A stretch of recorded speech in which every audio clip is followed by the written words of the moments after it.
Welcome to the NAIA Football Podcast, the first annual podcast for everything NAIA football. This is John Cooper, your host. You can sit back, relax, and get all the analysis on NAIA football that you need. I'm here with my host and editor for the NAIAfootball.com website, Corey Thorpe. Corey, how are you doing today, man? Hey, I'm doing good, John. How about yourself? I'm doing well. We got the playoff participants announced today, and just want to spend some time breaking down each matchup. Is there any reaction that you saw when these playoff announcements was revealed to us? I was a little surprised to see, but kind of expected. But to see Evangel not get in, I was kind of hoping that they might squeak their way in. And here's the thing about our league, Corey. The playoffs are so stacked this year. It's a shame that it has to be limited to 16 teams, especially with a team like Evangel who's surprised this year. But I would say Evangel and the team they played last week, Baker, a couple days ago as we're recording this, both those teams knew that was a playing game for them to get into the playoffs. And I guess worst case scenario, the regular season in the NAIA definitely means something.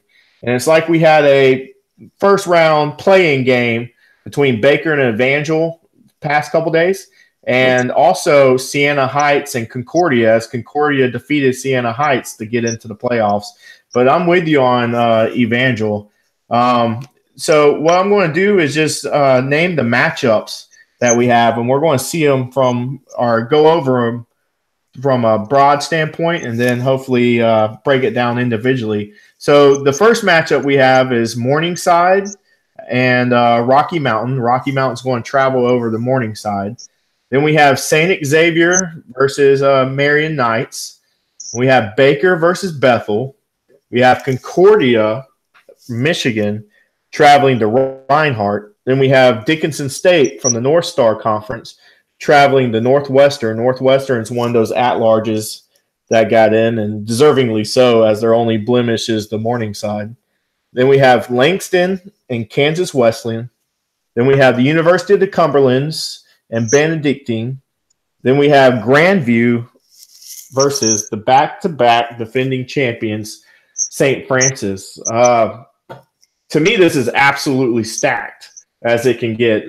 These 16 teams definitely deserve to be in here. And I think, Corey, you can agree with me that there's not one team on this list where you say, they didn't deserve to get in. Somebody else should have their spot. Wouldn't you agree with that? Yeah, definitely. I mean, everybody fought and clawed their way in, whether by winning their division or doing really well to get that at-large spot. I mean, we did see one division champ not make it just due to the fact that everybody else was stacked. That's right. And let's talk about that for a little bit. So you had the Sun division of the Mid-South Conference. I would say that's probably one of the weaker divisions in the NAIA, as Southeastern out of Lakeland. Then you had Ave Maria, which is a little bit southern of Southeastern. They both split for the Sun Division Championship. But because neither team, and the top 25, the last one of the regular season, releases tomorrow, but because they did not make the top 20, they're not in the playoffs, which I think that helped the NAIA tremendously, because if one of those teams would have ate up a bid, you would have had an at-large like Cumberlands or Northwestern or Concordia or even our defending champs, St. Francis, staying home. And that would have been a travesty. So that actually worked out to me, having the Sun Division champion stay home. Let's see about our first matchup here. We have Morningside versus Rocky Mountain.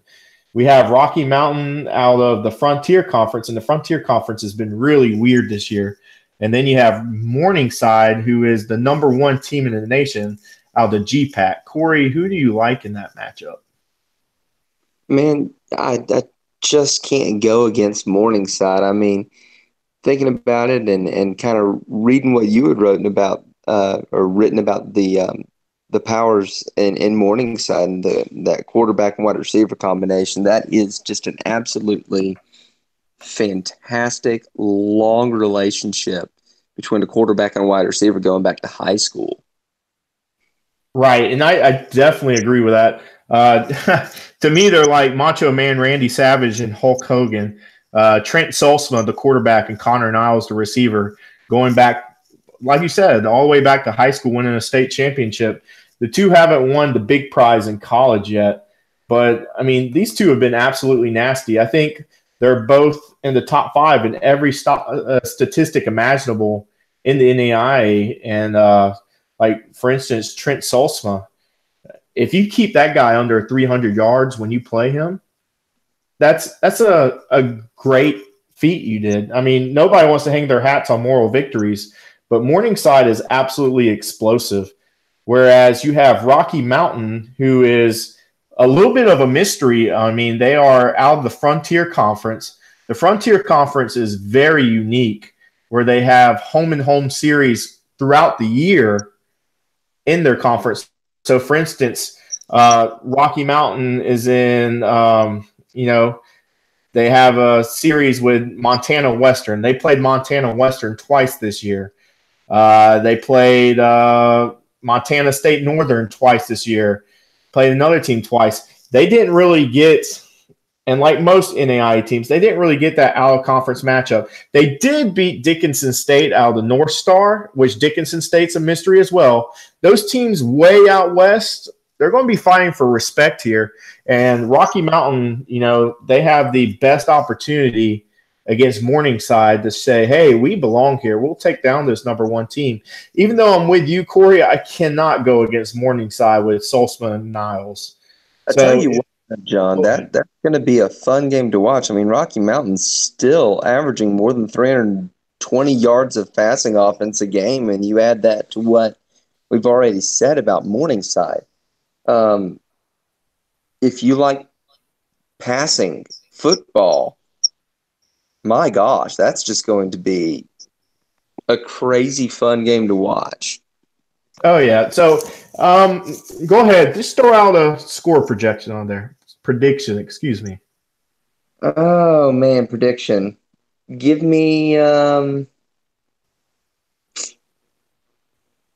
63-60. I'm calling a high game. Oh, you think they're going to be that close to Morningside? Wow. I'm going to go with Morningside going on a blowout. I'm going to have them 56-28. I think Rocky Mountain will score some points in garbage time, but I just don't see Rocky Mountain stopping that vertical passing game of Trent Solsma and the crew.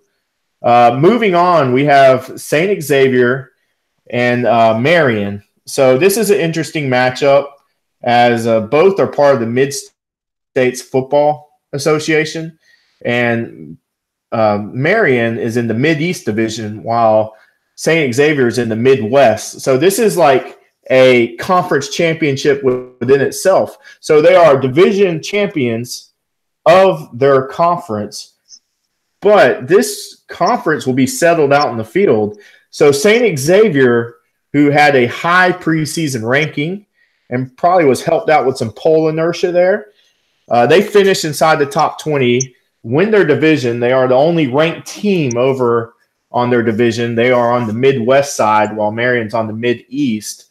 Marion has claimed that number 2 ranking for, I would say, at least 6 to 7 weeks now, if not longer. They defeated St. Francis, our back-to-back defending champion. But St. Xavier, I kind of feel like they've been disrespected a little bit. A lot of teams would consider them to have a weak schedule because they are on the weaker side of the Mid-States.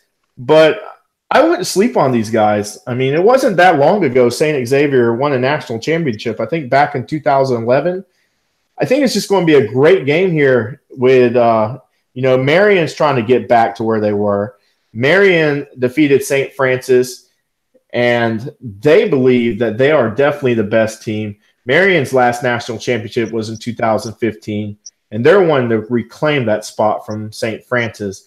Do you have any thoughts on this game, Corey? Yeah, Marion's got a heck of a defense coming in there. They're uh, first in all the NAIA in scoring defense. They're only allowing about 9 points a game and 230 yards of total offense. Right. John, Go can ahead. Go Xavier ahead. I'm do sorry. anything to move the football? And here's the funny thing about the NAIA. People would consider it the Big 12 division of small college football. It seems like the NAIA always puts up tons of points. And Marion goes against the trend of that. And they have a defender. His name's Nikai Poiser. Okay, he has racked up the tackles this year. And the amount I saw Marion, on the portal stretch streams for their games, they have 11 guys that will absolutely get to the ball.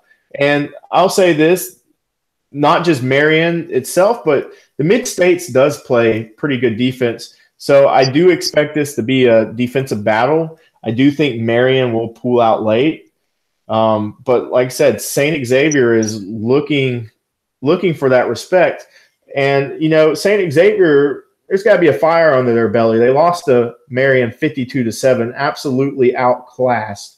So while Marion's thinking this is just a nice warm-up game in the playoffs, St. Xavier is looking for that respect. They're 8-3, and they want to get back in it. I just don't see St. Xavier laying down. I don't have them winning, but I think it's going to be a lot closer game than it was week 1.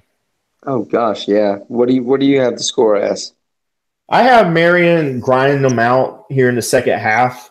I have them winning 31-14. I think it's just going to be a lot closer game. I think Marion's just going to – I don't want to say overlook, because when you get to this point in the season and no one's going to overlook anyone. And, I don't know if any of our listeners know this, but I played small college football in the NAIA. And I went to the playoffs my first round, and we played St. Francis back in 2013. And St. Francis, absolutely great program with their head coach. They definitely didn't overlook us. They came to win. So I know that culture mindset in the mid-states with those top teams, I don't see Marion overlooking them per se. But with the previous result we had earlier in the season, they might not come out as sharp as usual. So it's just going to be very interesting to see. For our third matchup, we have Baker versus Bethel. And this is very interesting. We talked about Baker winning a close one over Evangel to get into this playoffs. But then we have Bethel, who is absolutely destroying everyone. We have Brent Dearman over there, who is the head coach. He is alumnus of Bethel. He was a quarterback there. And he has brought his RPO system, and he's caught the Mid-South Conference by surprise. I can't say enough good things about Bethel this year. Corey, do you have any opinion on this game?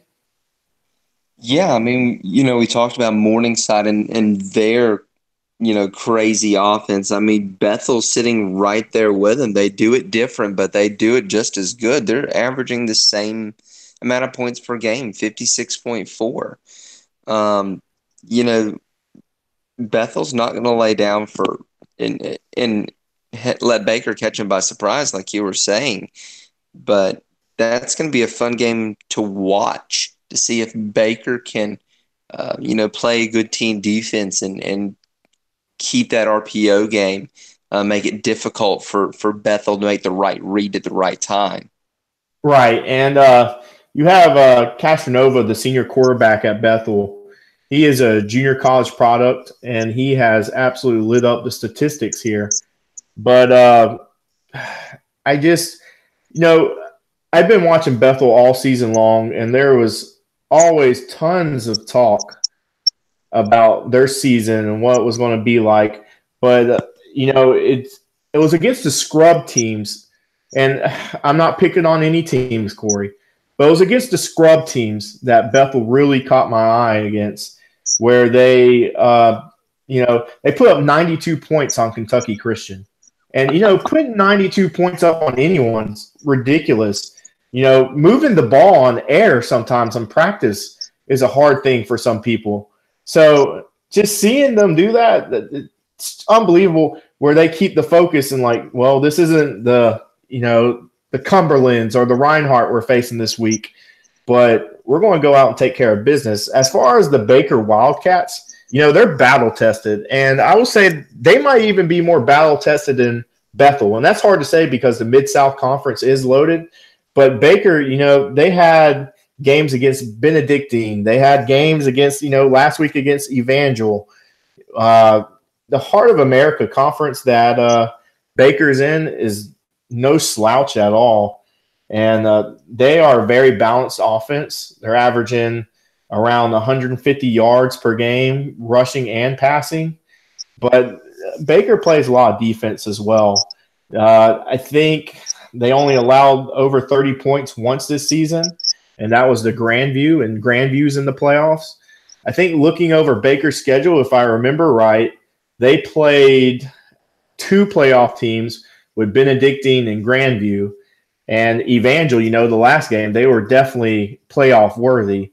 I have Bethel winning this game close. I think Bethel's offense will be stagnant at first, and they'll finally figure it out. But this one's going to be one of the better matchups to me in the whole playoffs this first round. Any opinion? I think it's going to be a little bit wider than Bethel squeaking by. I mean, they didn't play, a lot of the teams. I mean, scoring 92. I mean, though, you're not going to beat that. That's like the Georgia Tech score, the 222-0. Right, right. And if you don't know the story on that one, you need to go look it up. You're right. But, that's right.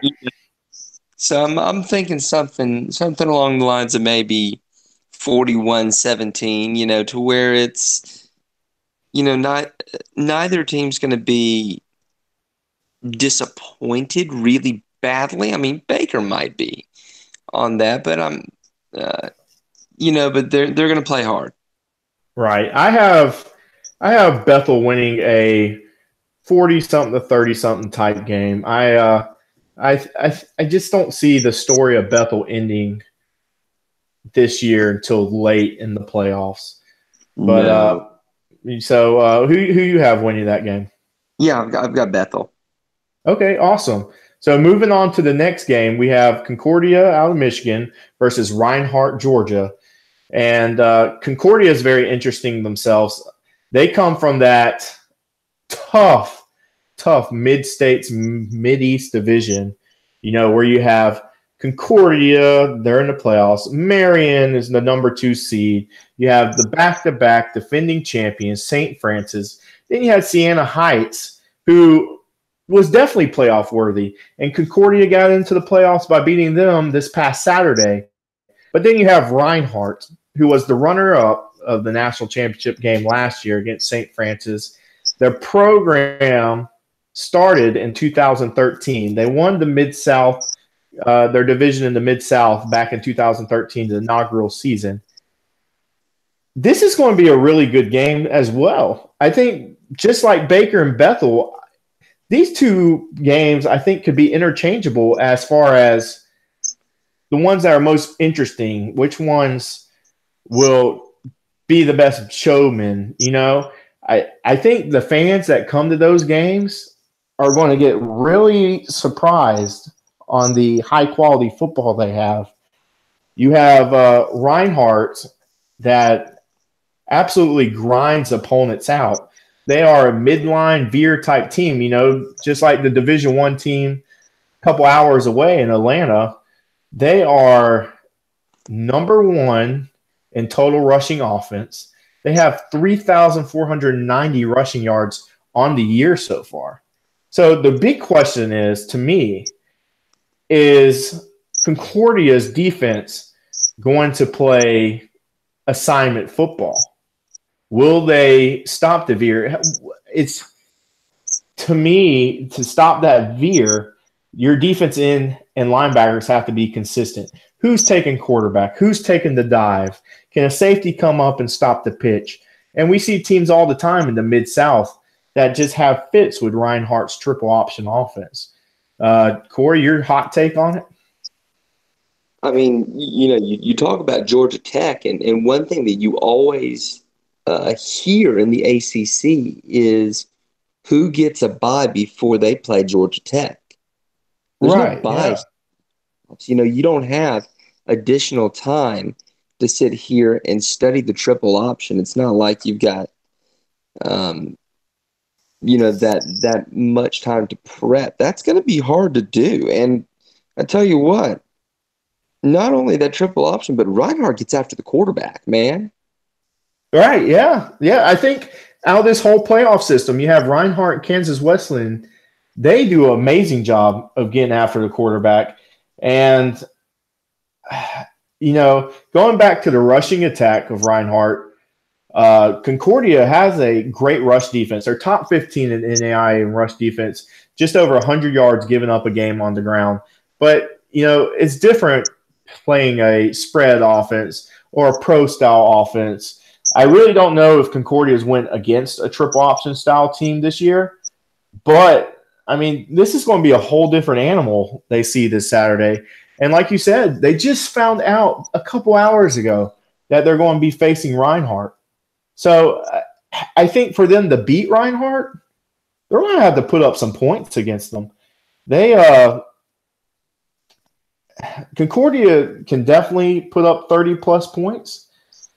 They are capable.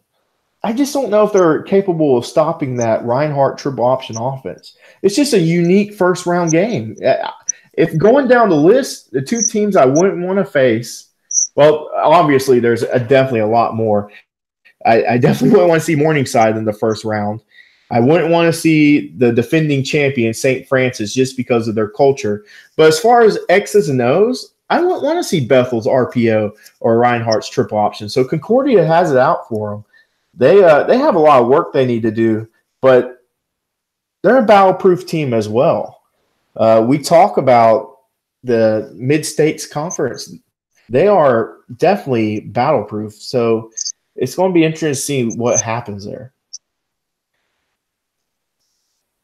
Yeah, I don't think anybody's going to stop Reinhardt on 1 week. That's hard. And once you get that triple option going, you're going to chew clock like no tomorrow. And the best way to keep someone off the board is not to let them get the football. Right. And tip your hat to Marion. Let's go back to them for a little bit. Concordia and Marion both gave St. Francis their only 2 losses of the season. Well, Marion absolutely dominated Concordia 48-17. So while Concordia is battle-tested, it'll be interesting about what happens against their matchup with Reinhardt. Okay, moving to the next game, we have Dickinson State out of the North Star and Northwestern from the GPAC. Now, Northwestern's really interesting here. They are one of the stronger at-larges we've seen. You kind of feel bad for these guys. If Morningside wasn't in their conference, they might be the number 1 team right now because they played Morningside as tough as anyone could. It just came down to a bad second half to them, in my opinion. Morningside scored multiple unanswered possessions and won that game against them. But Northwestern, they're a scary team out there.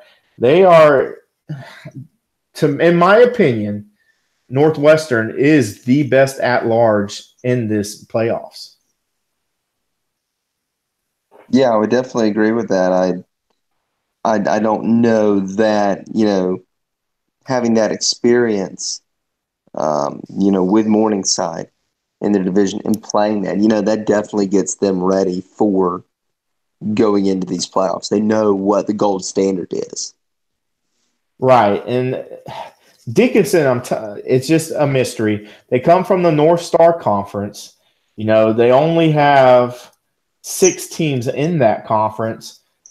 They They finished 8-2, but it's going to be interesting to see what happens. We know that Dickinson State earlier in the season lost to Rocky Mountain, the Battling Bears out there in the Frontier.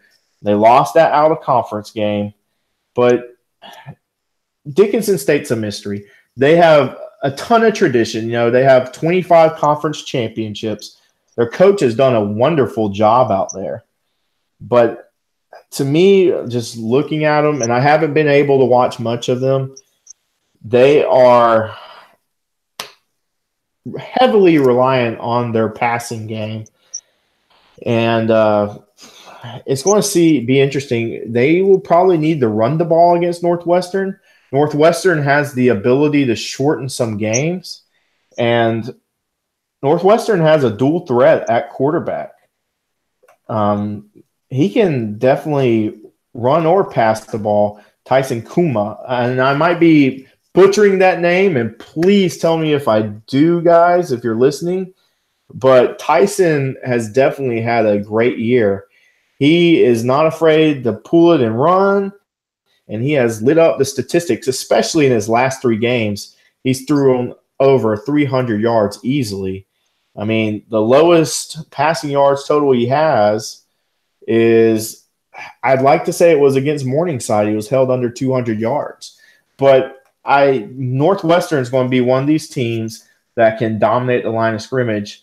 But Dickinson State's a mystery. I'm going to be honest, I don't know much about them, but I have Northwestern winning this game, just knowing how close they played Morningside and how dominant they've been over others. Who you have winning this game?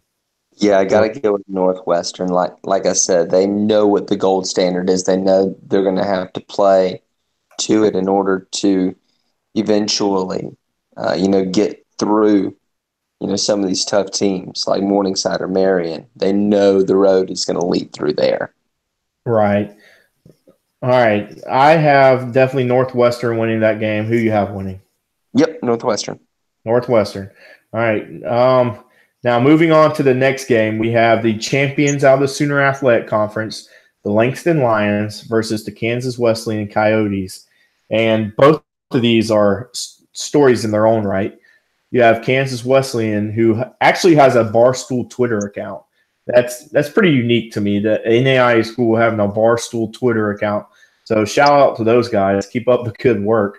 But you have Langston, who is a HBCU in the NAIA, doesn't get a lot of talk. Like I said, they're one of these Western teams that just literally gets overlooked. And what shouldn't be overlooked by them is their offense. Their offense is absolutely explosive. They are number 2 in the NAIA of passing offense per game, 337 yards. Number 2 in total offense, 548 yards. They can put some points up on the board. They are no stranger to putting up 50-plus points on the board. We've seen it multiple times this year. A couple weeks ago, I was able to watch snips of their game against Texas College, putting up 70 points. But, I mean, they're facing a unique test with Kansas Wesleyan, who is not afraid to get after the quarterback. They have a defensive lineman, Shaq Bradford. I believe he set the record for the KCAC in that conference for the most sacks in a single season. He was at 19, 20. I think it was 19 sacks. That is absolutely unbelievable. I just wrote an article about Kansas Wesleyan. I think today. Today, right? Yeah, that was today. So it's going to be – and both offenses of both teams are very, very talented. And, the offense of Kansas Wesleyan is the reason why they are 11-0. The defense absolutely straight out gets after it, but that offense is nasty, and they light up the scoreboard. And this is Kansas Wesleyan's first undefeated season since 1929 and their first conference championship since 2002. And they are definitely looking forward to making some noise in this playoffs because at times, and I'll tell you the general feel that I get, Corey, is that KCAC teams get disrespected. And they want to make some moves in this playoffs. And I think to me, both teams probably in the back of their mind feel like they got a favorable matchup in the first round, even though this is going to be a high-scoring game. It's going to be fun either way. That's for sure. Right. This one's a toss-up to me. Either way, I don't even want to pick a winner on this one. This one, this one, I feel like I could open my mouth and just either be 100% right or put a foot in my mouth. I literally do not feel safe picking a winner here. it's gonna be close, and just like we said with with Morningside earlier, it's gonna be a fun game to watch offensively. Right. And, Brock Lesnar was in the room and threatening to punch me straight in the head a couple times. I'm probably going to pick Kansas Wesleyan. I have them in. I think their vertical passing game and their rushing attack with Pruitt, he's averaging 177 rushing yards per game, and how those 11 guys on defense get to the ball. They create turnovers. I think they're top 15 in the NAIA with turnovers, creating turnovers. I got the Coyotes winning the game if I had to. What about you? If you had to pick one? Oh, man, if you're going to hold me to it. Lions or Coyotes? Man, just for being just straight ornery this time of day, I'm going to go with the darn Lions. Just to have one of us wrong. Sounds good to me. All right, moving on to the next matchup. We got the University of Cumberland's Patriots versus the Benedictine Ravens. And this one's an interesting matchup to me. You have the University of Cumberland's, who is an at-large, and they have quietly put together a great season. They went 10-1 this year, and not many people talked about them. They had a low preseason ranking and just quietly kept creeping up. And I always got direct messages from people on Twitter, outside that Kentucky area saying, "Oh, don't sleep on the Patriots this year." Well, here they are. They are 10-1. I think Cumberland's only blemish is to Bethel. It's either Bethel or Reinhardt. Let me check that real quick. Okay, so their only blemish this year, and that one loss is to Reinhardt. They lost 27-10. Whereas, Cumberland's, when I played at NAIA and I played at Faulkner University in Montgomery, Alabama, my freshman year there in 2010, we were the bad news bears out there. One of the worst losses I've ever taken as a player, and now I'm a high school football coach, was Cumberland's Kentucky and Williamsburg, Kentucky. We lost 77-7 that day. It was absolutely embarrassing. And Cumberland's, they still can put up some points, but they are on the ground game. But Benedictine was a division winner out in the Heart of America Athletic Conference. They are 10-1. I'd like to say that their only blemish, and I will have to fact check it, was to Evangel. And we talk about Evangel not making the playoffs. And, yep, they did. They lost 28-21 to Evangel. So that shows how strong of a conference that is. So this game's going to be interesting as both teams are battle-tested. Both teams have played top teams in the nation. So this is an interesting game as well. Yeah, Benedictine, just looking at it, they're good in all three phases. We talk about, such and such is a great offense, such and such has a great defense. But I tell you what, Benedictine has it spread out real nice. I mean, they're top 5 in scoring offense. They're sitting there. They're number 2 in scoring defense. But also, they're number 5 in punt return average per game with 3 punt returns for a touchdown this season. Right.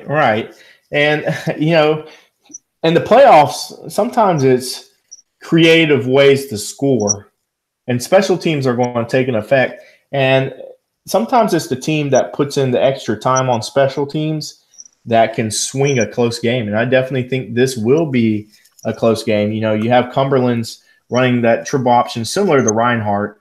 So this one could be another grind out game. But, you mentioned Benedictine's defense played pretty well. Most NAIA teams in Kansas do have a focus on defense, especially the Heart of America Conference. So this one's going to be interesting. But if I had to choose a winner here, I'm going to go with the Cumberland's Patriots. They have a good culture there. Both programs have great cultures. But I definitely have the Cumberlands winning. I think Coach Reimer gets his team going. They are on a 5-game winning streak. They have blown out the last 5 teams they played. Besides the loss to Reinhardt, they have been oppressive all year. But I have the University of Cumberland's winning that game. And fun fact, I believe – no, never mind. I was going to say the University of Cumberland's beat Florida State in their history, but it's actually the Cumberland of Tennessee. So we'll scratch that. So who do you have as a winner? Man, I got to go with the Ravens. The Ravens. That's the first one we disagreed on tonight. Man, yeah, I'm going to go against my better judgment there, and I got to go with the Benedictine Ravens. Well, that's going to be interesting to see how that works out. The last game we need to talk about is the Grandview Vikings versus the St. Francis Cougars.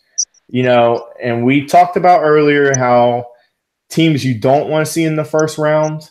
And to me, I don't want to see the defending back-to-back champions of NAIA in the first round. I just don't. You're playing a team that knows how to win in the postseason.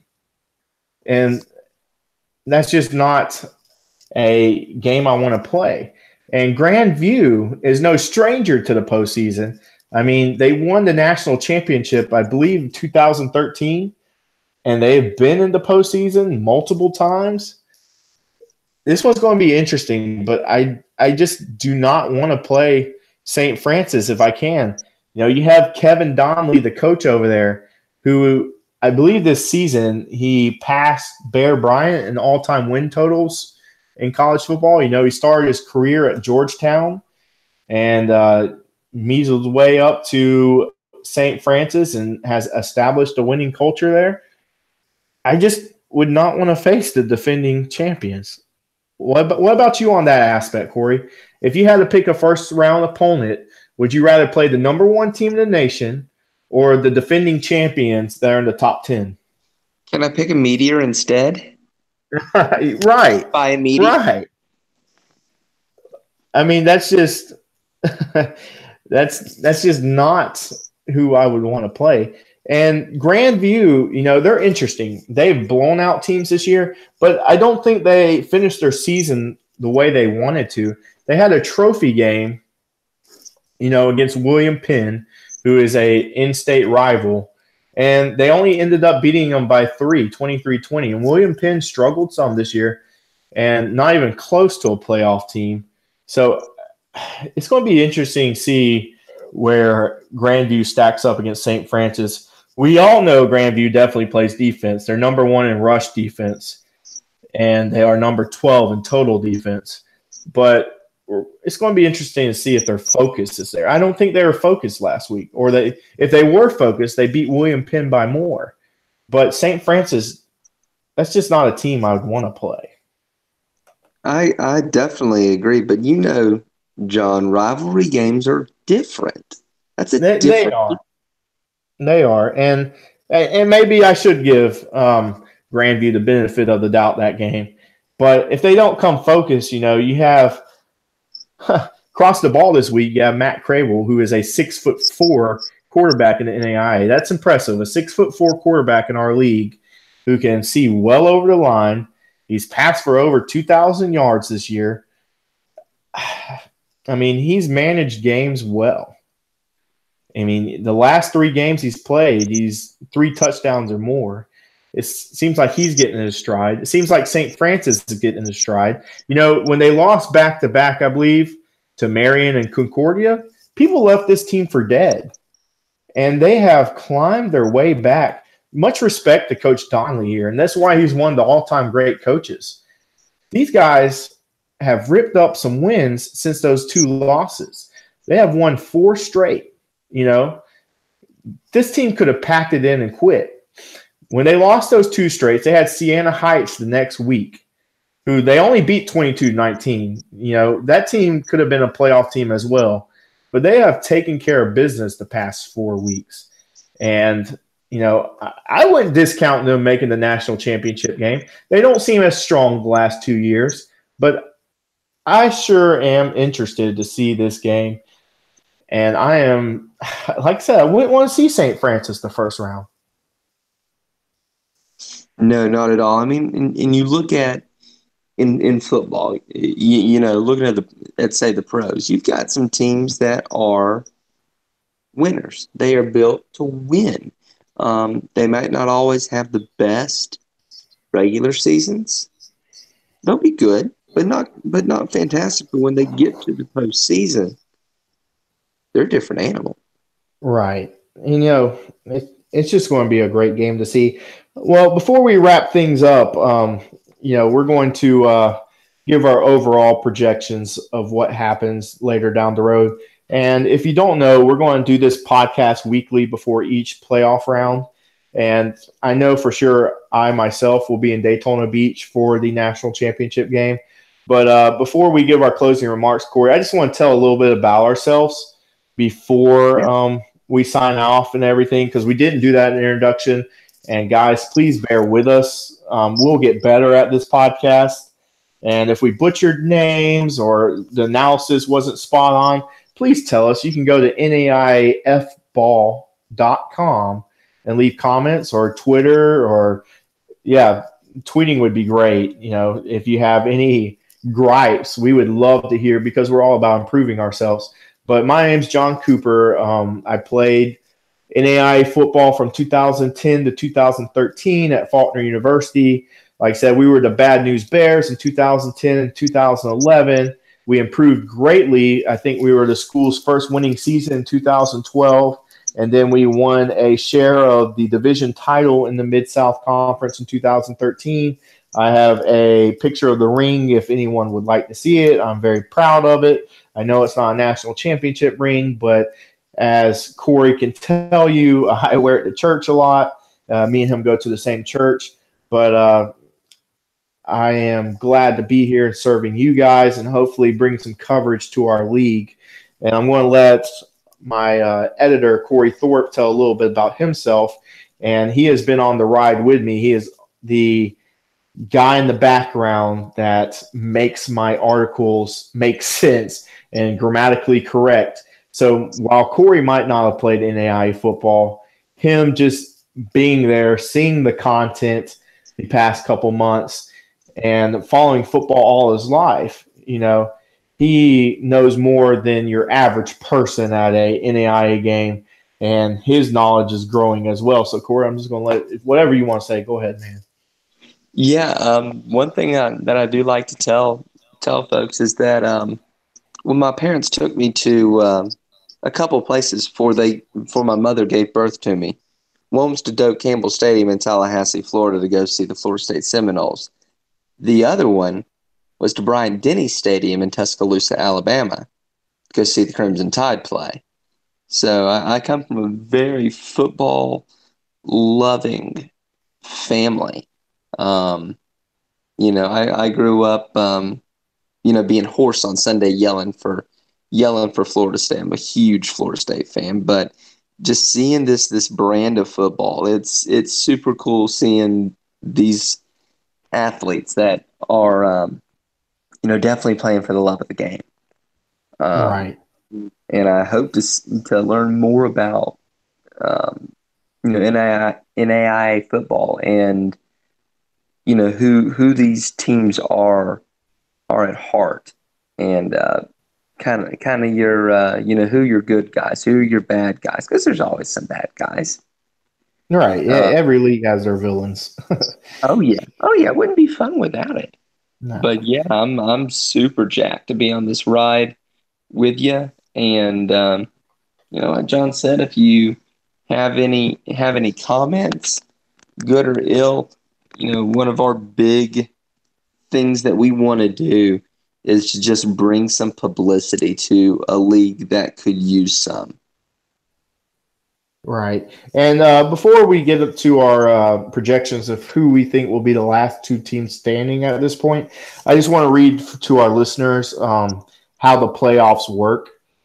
So in our Discord, if you're not part of our Discord chat, you need to go to the website and be in it, because we have some great content in there from a great community. If you want to chat up some NAIA football, and plus we have an off-topic board if you want to talk anything life or whatever else you want to talk about. But we have a user called All Day All Night, definitely a Marion fan. He explained to us how the playoffs would work, and so just listen to this. It says the playoffs work like this: first round, first seed versus 16, 2 versus 15, and so on. Second round, the highest seed will play the lowest seed. So if there is an upset, say 15 beats 2, then the next round, 15 would play 1, presuming that the 1 seed wins. And this continues throughout the playoffs. In 2015, Marion was the 8th seed, so they played at home first round, then on the road against the 1 seed the next game, then on the road against the next highest seed the following. There are other factors such as distance traveled. If they didn't take into account distance traveled, Marion would have played Dickinson State first round. So Dickinson State would be considered the 15th seed, while Marion is, number 2 in the nation. If distance travel, because NAIA's programs don't have the resources to fly all their kids out, they take charter buses, most schools. Dickinson State would be a long way to Marion. So NAIA tries to help its programs out. But other than that, let's wrap this thing up. Last two teams that you see standing in the national championship at Daytona, December 15th. I am going to go with Bethel, and I'm going to go with Marion. And we're going to see an RPO hot fire offense versus a stout defense of the mid-states. And I think that's a dream matchup, and I think that brings a lot of views. So I think the NAIA itself would be rooting for it. Corey, who 2 teams do you see making it to Daytona Beach? Man, I'm glad of who you chose, because if we chose the same ones, I was going to have to change my pick. But I'm also thinking that Bethel is going to make it there. They're just too good to not make it. And the other one, I don't see anybody stopping Morningside that far into the playoffs. They're just good, straight up, flat out good. Right. And so we'll see how that all shakes up. I'm excited to be over here next week with you taking this. So we are going to sign off. We appreciate all those that listen to us. You can follow us on Twitter at NAIFBALL, NAIFball, or you could go to www.naifball.com. We have a live interactive scoreboard, fresh content daily, and we have a forum community using the Discord app. So we would love to see you there. We're going to have some outro music in about 5 seconds. So you guys have a great day, and we are excited to see you Saturday.